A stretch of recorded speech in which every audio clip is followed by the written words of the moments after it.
The contents of this video are for informational purposes only. Please consult the manufacturer's guidelines and use and care instructions before beginning. Hi, I'm Pat Clark with Lifting Gear Hire Corporation. Today we're discussing our low headroom beam trolleys. We're going to demonstrate for you how to properly install them on a beam, as well as talk about some safety guidelines. To begin installation, you want to disengage the locking pins. Then make two halves out of the trolley. Before installation of the trolley begins, you have to consider the beam for which you're going to be hanging it from. The beam should be rated to at least the capacity, if not greater, of whatever the trolley is rated for. The beam should be level, plumb, and also free of any debris, as that's where the trolley will be able to roll back and forth.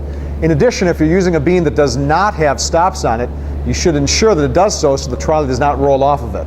Now to install the trolley itself. Grab both halves. Now, depending on the capacity and weight of the trolley, this could be a two-man operation.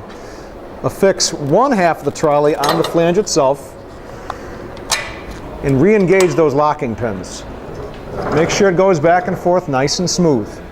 A couple of safety guidelines to point out is that this trolley is intended for vertical lifting only. There is no such thing as a side-loaded trolley.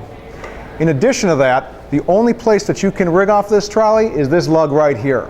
If you were to rig off of any other location on this trolley other than that lug, it could cause catastrophic failure. Thank you for watching this demonstration video. We hope that you found it helpful. For questions regarding this product and other products we rent, give us a call. As a reminder, the contents of this video were for informational purposes only.